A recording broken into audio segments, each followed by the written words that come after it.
Mississippi's medical community are coming together for a request. Thank you for joining us tonight at 10. Now, this wasn't a call to action to state leaders. It was a call to action to all of us, the public. And as Courtney Ann Jackson explains, the picture they painted of the current hospital capacity was serious.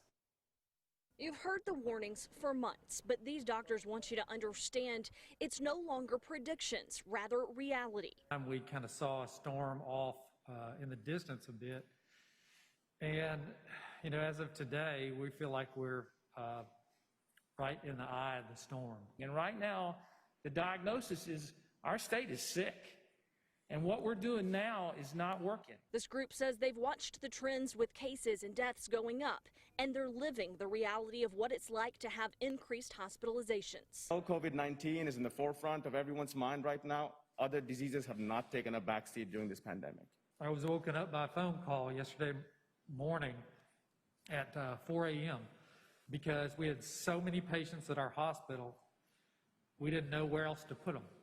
There's nowhere to send them. We're sending people out of state all the time because Mississippi hospitals cannot take care of Mississippi patients. And it's not an isolated issue. Yesterday, 5 of our biggest hospitals in the state had 0 ICU beds. 0. An additional 4 had 5% or less. An additional 3 had less than 10%. Doctors admit that their staffs are tired and resources stretched thin. They aren't going anywhere, but they are asking you to join in the fight. Things are not normal. We are in the middle of a pandemic. Things are not normal, and we cannot behave as if they are. Courtney Ann Jackson, WCBI News.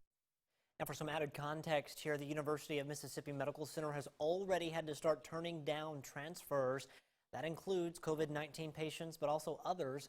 And that's significant because they are the state's only level 1 trauma center. Now let's take a look at today's COVID-19 numbers here in the Magnolia State. The Mississippi State Department of Health reporting 703 new cases today. Also, 16 more Mississippians died from COVID-19 as the state death toll now topping 1,200.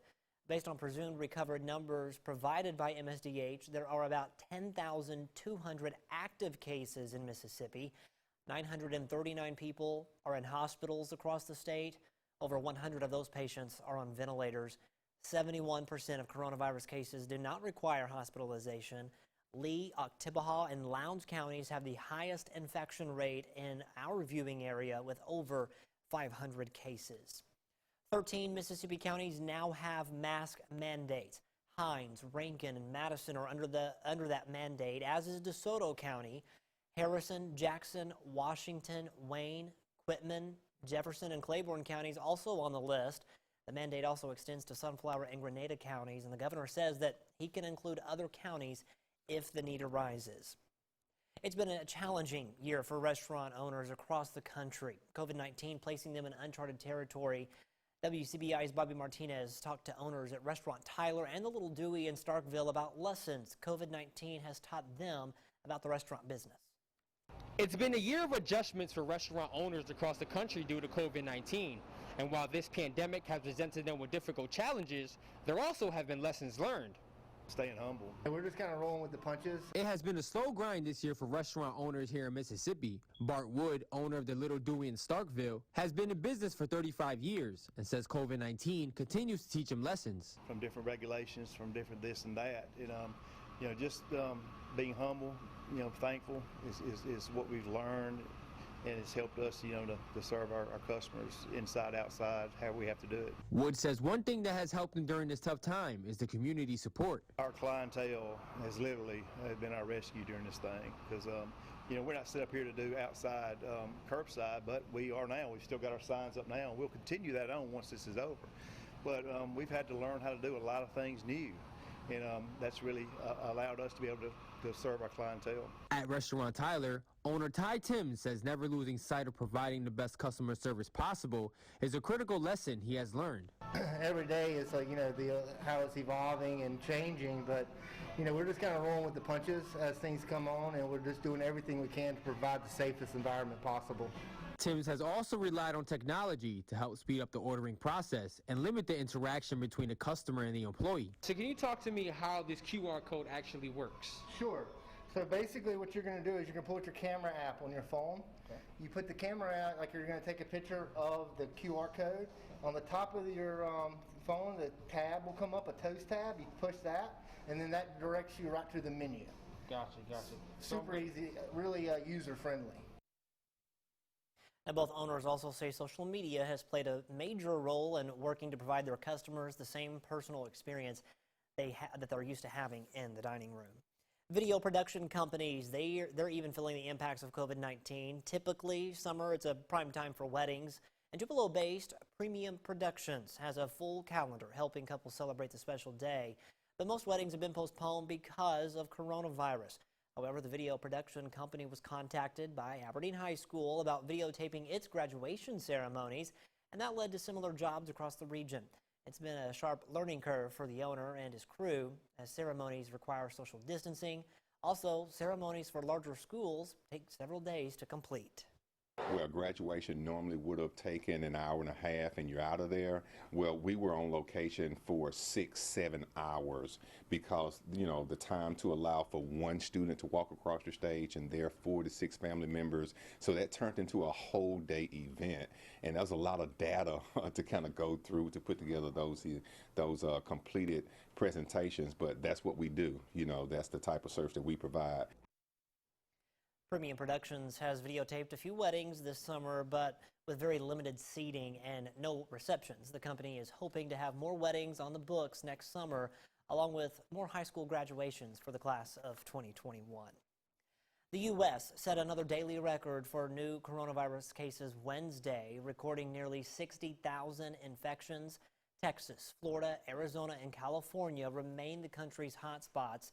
And on the White House Coronavirus Task Force Red Zone scale, today, at least 2 governors imposed new mandates to help control the rising number of cases in their states. Chris Martinez has the very latest from Los Angeles. Arizona's governor is tightening restrictions in his state as coronavirus cases there explode. There's a new executive order that will limit indoor dining to less than 50% occupancy. The state is also expanding its testing capacity. You are safer at home at this time in Arizona. Florida reported its biggest 24-hour jump in COVID-19 deaths and hospitalizations. The governor says he's bringing hundreds more nurses into the healthcare system to help manage the patient load. We're going to bring in many more hundred to be able to help with those efforts. Texas has suspended most elective surgeries as COVID patients fill hospital beds. We're getting many patients on a daily basis, complete families coming in sick. California also reported its single highest COVID death toll Wednesday. Here in Los Angeles, the mayor says he may need to reimpose a stay-at-home order if the number of cases and hospitalizations don't start to come down. There are still too many social gatherings, maybe too many pool parties this weekend, too many play dates, too many family barbecues. Kentucky became the latest state to mandate people wear face coverings in public places.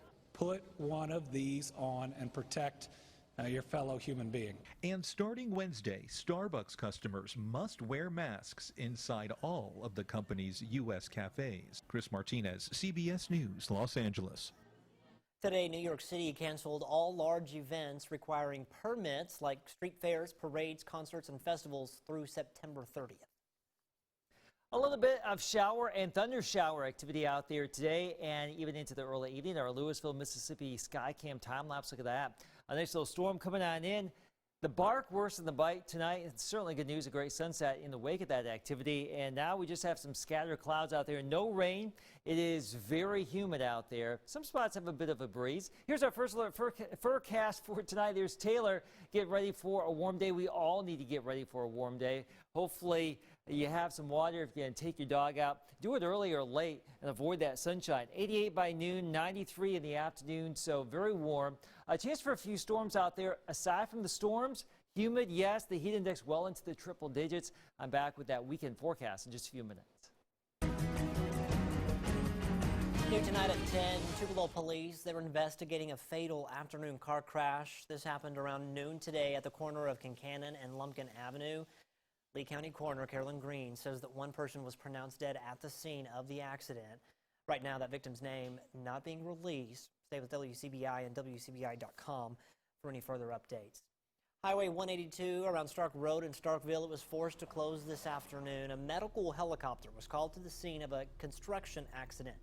Starkville Police spokesman Brandon Lovelady tells WCBI the accident apparently involved a nail gun. Now, at this time, we still don't know how severe the injuries are. Drivers in that area were forced to find another route. The roadway there was shortly reopened after 1:30 this afternoon. A man is arrested in Nettleton, a Nettleton shooting that left one person injured. 37-year-old James Staples is the suspected shooter in the June 27th incident. It happened on Alicia Circle. The victim suffered a gunshot wound and was treated at the NMMC in Tupelo. Staples fled the scene and was later arrested without incident July 7th by Itawamba County deputies and the North Mississippi Narcotics Unit. He's facing charges of aggravated assault and possession of a firearm by a convicted felon. Staples is currently awaiting bond. Take a look at your screen here. State troopers looking for this man, an Arkansas man they believe is in Webster County. The Mississippi Highway Patrol says Dante Kirby of Pine Bluff, Arkansas was pulled over on Highway 82 near Mathiston today. While the trooper was conducting an investigation, MHP says Kirby ran away while wearing handcuffs. Kirby does have ties to East Columbus and could be in the area. He's also a convicted felon. If you know where Kirby is tonight, you're asked to call 911. The Monroe County Sheriff's Department will soon become part of the North Mississippi Narcotics Unit. The unit is made up of police and sheriff's departments from across the region. The unit shares information on suspected drug traffickers and manufacturers and assists in arrest and surveillance. Monroe County Sheriff Kevin Crook says there are many advantages working with other agencies in the unit. Manpower is one advantage, but intel is probably the best advantage. Being able to work together on a case and follow a case that maybe starts in Monroe County may end up in Prentiss County, you know, or somewhere else. It's all connected. And Jim Johnson was nice enough to swear our guys in early, so we've already been working across the county lines with Lee County while we've been waiting on this. The state is expected to approve an interlocal agreement allowing Monroe County to become part of the unit. That approval could come by the end of the week. Crook says his deputies have made more than 60 felony drug arrests since the beginning of the year. All right, we're going to send things back over to Chief Meteorologist Keith Gibson. Keith, do we have that muggy meter? Are we up to the... It's maxed I forget out. Okay, that's all I need to know. It's maxed out, not even showing it. We know the drill here. Yeah, it's going to be hot, humid tomorrow across the region. Low to mid-90s, the heat index into the triple digits. We have this big dome of heat, and the heat will intensify next week. The hottest stretch coming so far. Your full forecast is next. WCBI First Alert AccuWeather Forecast with Chief Meteorologist Keith Gibson. Rainfall has been consistent all year long. It just seems like it keeps raining day after day, and the numbers are adding up here in Columbus. About 50 inches of rain through yesterday, 89% of average. Tupelo 46 inches through today, 84% of the yearly average, I should say. And Starkville over 52 inches, 96% of what we should have for the entire year. We still have one half of the year left, so it has been wet. It will continue to be wet. The surplus continues across North Mississippi and Alabama. A little drier across the southern part of Mississippi and Alabama. Some deficits down there, but in general, we don't have any major drought issues right now. That could change later this year, but right now it's just been extremely wet. We had more passing showers and storms this evening. Look at that ominous looking cloud. The bark worse than the bite this evening. That was a view from Oktibbeha County as some of those storms came on in after 6 o'clock, but they went away. We got nothing going on right now. Downpours, though. Some of you got maybe over an inch here, southwest of Eupora, there west of Bruce. Other spots not getting anything, but consider yourself lucky if you got a little shot of relief from the humidity and the heat with one of those isolated showers or thunder showers today. Low 80s here in Tupelo and Aberdeen. Some of you in the low 70s, Ackerman and Winona, you got a little bit of rain here. So in general, temperatures will be in the mid to low 70s here. The wind is fairly light, and we can't rule out a stray shower or thunder shower yet this evening. Probably not a lot of activity in the morning, but as we get into the afternoon hours, a better chance for some of those scattered showers and storms here on our Friday. So just have the umbrella on standby, much like the last couple of days here. Some of you may get a good downpour, some thunder and lightning, some refreshing breezes. Let's hope for that. But many other spots probably will not see it. Do plan on the heat index in the triple digits outside of any storm here tomorrow and this weekend. There's your Saturday. Here's your Sunday, too. There could be a couple of storm complexes that come on down through the region this weekend. That would help to eliminate the extreme heat, but we'll just see how it all plays out. Tropical Storm Faye formed earlier today off North Carolina. A fairly weak system, really tight, very compact. It is moving right along the eastern seaboard, and it will make landfall tomorrow. It would appear tomorrow evening out towards New York City, and then just give those folks some wind and some rain, but some wind maybe up to 50 miles per hour and 2 to 6 inches of rain. No issues for us, but the 6th named storm already in the tropical Atlantic. And the peak hurricane season is still many weeks away. That comes in September. We'll keep watching, though. All right, here's your AccuWeather 70 forecast. Low to mid-90s for highs, lows in the 70s. Rain chances relatively elevated here, I guess you could say, through Sunday. As we get into next week, the rain opportunities go down big time, and we stay hot. Stay with us. More of the show after the break. Watching WCBI News at 10 with Scott Martin. Welcome back, everyone. We heard Keith talk about it a while ago. It's no secret, it's hot and humid here. But did you know that some people are more vulnerable to becoming dehydrated? We learn more in tonight's Health Talk with Baptist. Hi, I am Lee Richardson, a physician in the emergency room at Baptist Memorial Hospital, Golden Triangle. Tonight we will discuss the causes of dehydration and how it is treated. Infants and children are especially vulnerable because of their small body weight and high turnover of water and electrolytes. They are the group most likely to experience diarrhea. Older adults are also at higher risk because of reduced ability to conserve water, a less acute sense of thirst, and they are less able to respond to changes in temperature. Older people who live at home also forget to eat or drink. People with chronic illnesses such as uncontrolled or untreated diabetes are at high risk of dehydration. But other illnesses can put a person at risk such as kidney disease, alcoholism, and adrenal gland disorders. People working or exercising outside in hot or humid weather run a higher risk of dehydration and heat illness. When the air is humid, sweat can evaporate and cool the body as quickly as it normally does, which can lead to an increased body temperature and a need for more fluids. Treatment for infants and children include rehydration solutions such as Pedialyte. Most adults with mild to moderate dehydration can improve their condition by drinking more water. For exercise-related dehydration, cool water is your best bet. Sports drinks containing electrolytes may also be helpful. Children and adults who are severely dehydrated should be treated by emergency personnel where they can receive intravenous hydration, something that is essential in life-threatening situations. Join us next time for Health Talk with Baptist. Mail your topic suggestions to healthtalk@wcbi.com. Health Talk has been brought to you by Baptist Memorial Hospital, Golden Triangle. The high school football tour is rolling right along. We check in with Nettleton next in sports. It's WCBI Sports with Chris Bolton. WCBI Sports 2020 High School Football Tour is brought to you by Itawamba Community College, Cannon Ford of Starkville, Monroe County Farm Bureau, Max South Broadband, and the Bank of Vernon.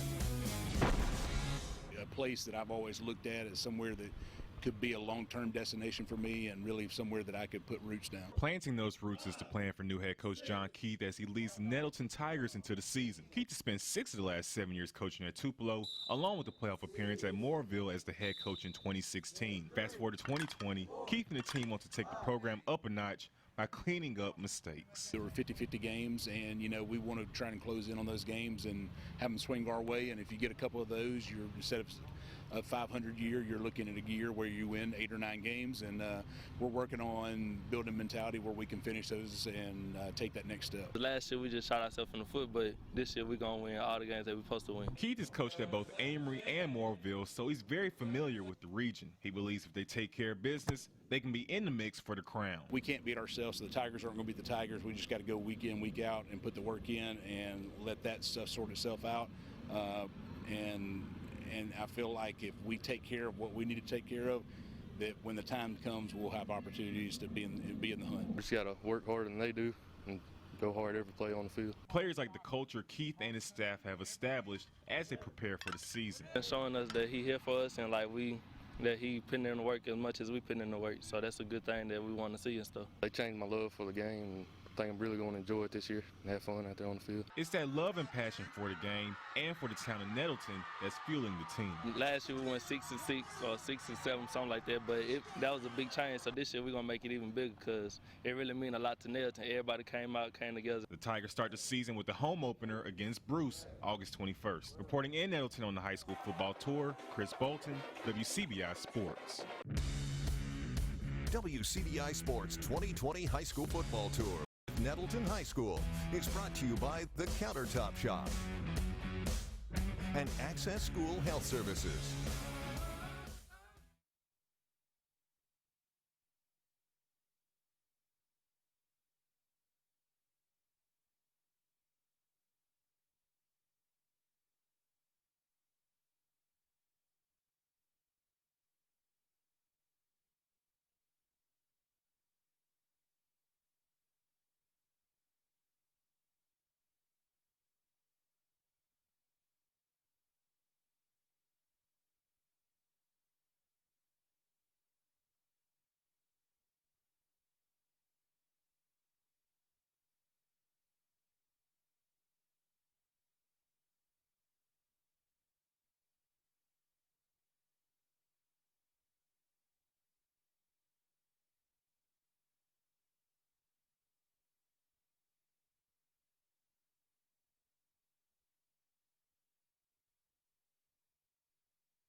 A day camp in Starkville is keeping students engaged and learning during the summer break. Our very own Andrea Self and Cash Matlock, you see there, they were guest speakers at Miss Smith's Educational Services Summer Camp today.